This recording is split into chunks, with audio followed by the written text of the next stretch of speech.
सलाम अलैकुम। Doctor Narendra Ravi Canada से आपकी खिदमत में हाजिर है। आज का जो टॉपिक मैं ले रहा हूं वो दुनिया में सबसे इम्पोर्टेंट आजकल चर्चा का विषय है।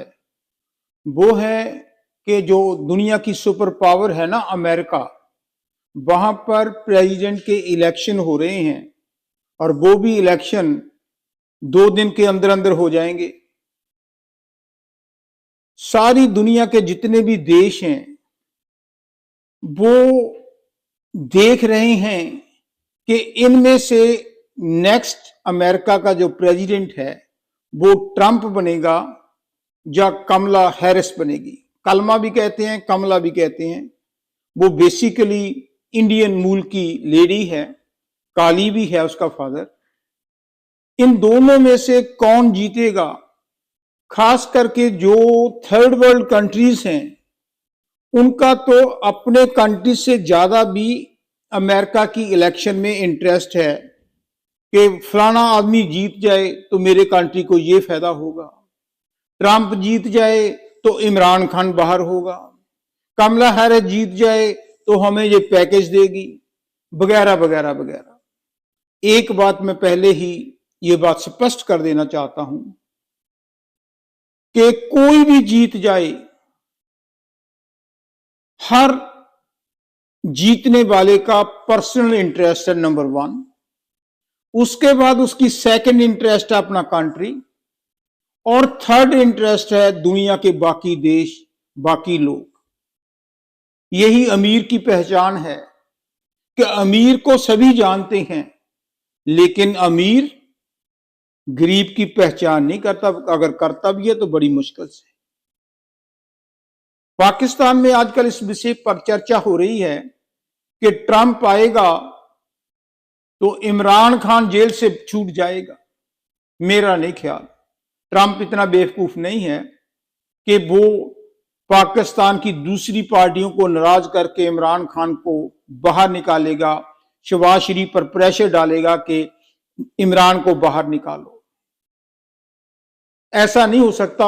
लेकिन हां, अंदर से अगर आदमी काफी क्लोज है तो वो दूसरी पार्टियों को, खास करके पाकिस्तान में जो एस्टेब्लिशमेंट है उस पर जो है प्रेशर डाल सकता है, वो अपनी बात मनवा सकता है। क्योंकि कोई भी कंट्री, खास करके पाकिस्तान, अमेरिका को नाराज नहीं करना चाहता।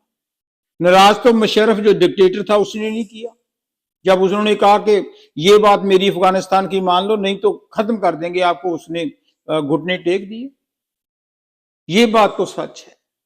इसीलिए पाकिस्तान में सबसे ज्यादा हर पॉलिटिकल पार्टी के जो मेंबर्स हैं, वैसे भी पाकिस्तान में पॉलिटिक्स को लोग बड़ी दिलचस्पी से सुनते और देखते हैं, तो उनका खास इंटरेस्ट है कि कौन जीतेगा, कौन जीतेगा, ट्रंप जीतेगा या कमला हैरिस जीतेगी। जहां तक रिजल्ट को के नेक्स्ट डे ही आ जाने हैं, एक बात तो पक्की है, 100% पक्की है कि जीतेगा वही जो मंजूर खुदा होगा। जितनी मर्जी हम कोशिश कर लें, जितने मर्जी हम पापड़ बेल लें, जितनी मर्जी हम प्रेस को अपने हाथ में कर लें, जितने मर्जी इंटरनेशनल मीडिया पर प्रचार करें, जितने मर्जी हम कमिटमेंट करें, लेकिन अगर खुदा को, अल्लाह को मंजूर नहीं, जितने मर्जी पापड़ बेल लो, रिजल्ट सिफर आएगा। दूसरी बात यह भी पक्की है, क्योंकि 2 ही कैंडिडेट हैं, आइदर ट्रंप जीतेगा और कमला हैरिस जीतेगा। मैं दावे से कह सकता हूं कि दोनों के बगैर और कोई भी नहीं जीतेगा। ये लाइटर नोट में कहा है। अब बात हम करते हैं कि किन के स्कोप हैं, मेरी क्या जजमेंट है, मेरे क्या व्यूज हैं कि दोनों में से कौन जीतेगा।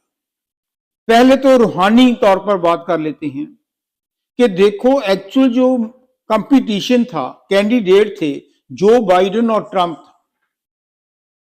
जब जो बाइडेन इलेक्शन लड़ रहे थे तब तक 70-30 की रेशो थी कि 70% चांस थे कि ट्रंप जरूर जीतेगा। क्योंकि जो बाइडेन, ये नहीं कि उसकी एज बड़ी है, एज तो ट्रंप साहब की भी कौन सी कम है, लेकिन उसकी हेल्थ अच्छी नहीं, कभी वो जहाज से गिर जाता है, कभी वो स्टेज से गिर जाता है, कोई एक्शन नहीं ले सकता, कोई डिसीजन नहीं कर सकता, वो अपना टाइम किल कर रहा था। इसलिए अमेरिका की अवाम ने वोट डालने हैं, ना पाकिस्तान ने डालने हैं, ना इंडिया ने डालने हैं। अमेरिका में आम लोगों में ये विचार था कि Joe Biden is not a very successful president of America. जो उसने 4 सालों में काम किया है, जो उसने इंटरनेशनल पॉलिसी बनाई है, जो उसने बोल्डनेस दिखाई है, जो उसने डे टू डे उसकी वर्किंग है, उससे लोग फेड अप थे कि Joe Biden is not a deserving candidate to compete with Trump. लेकिन कुदरत को कुछ और मंजूर था, जो बाइडेन ने बैकआउट कर लिया, उसकी जगह पर कमला हैरिस आ गई।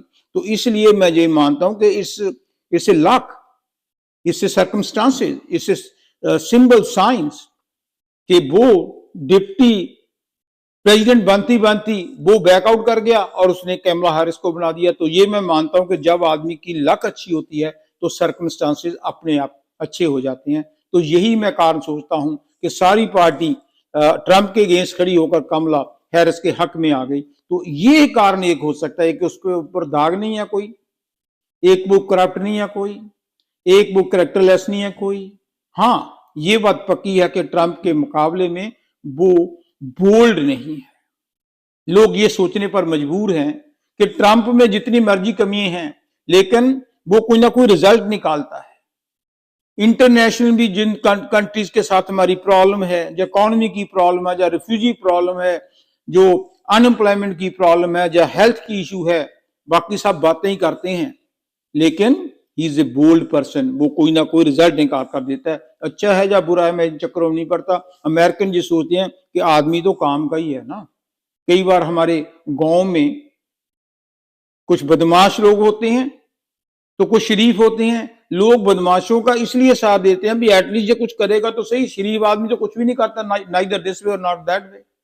तो अगर इस पॉइंट से देखा जाए तो मेरा अपना पर्सनल व्यू है कि ट्रंप इस बार फिर इलेक्शन जीत जाएगा। लेकिन कमला हैरिस, जैसे मैंने पहले कहा, मेरे कहने का क्या होता है, मैं कोई खुदा का मैसेंजर तो नहीं हूं। अगर खुदा का हाथ उसके ऊपर है तो जरूर जीत जाएगी।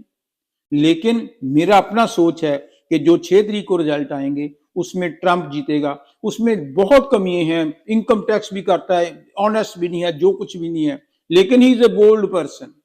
वो कुछ दूसरे दुनिया के लिए कुछ काम कर सकता है, अमेरिकन के लिए कोई पॉलिसी बना सकता है। बाकी तो कोई पॉलिसी नहीं बनाते। 4 साल तो ऐसे इशू मंत्र करके पूरे हो जाते हैं। 4 से 3 से तो पहले ही 1 साल तो वैसे इलेक्शन ईयर हो जाता है। 1 साल समझ नहीं आती। अब इसको 4 साल समझ आ गई।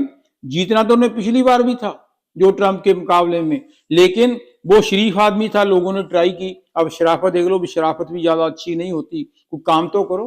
वही कमला हैरिस की है। तो मेरा ख्याल है good luck for both of them. पर मेरा अपना विश्वास है, क्योंकि अगर चाहते हो रिजल्ट तो कहीं ना कहीं देना पड़ेगा। रिजल्ट मेरा जो है वो ट्रंप जरूर जीतेगा।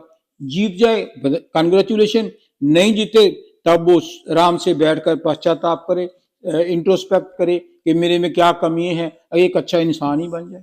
Thank you very much.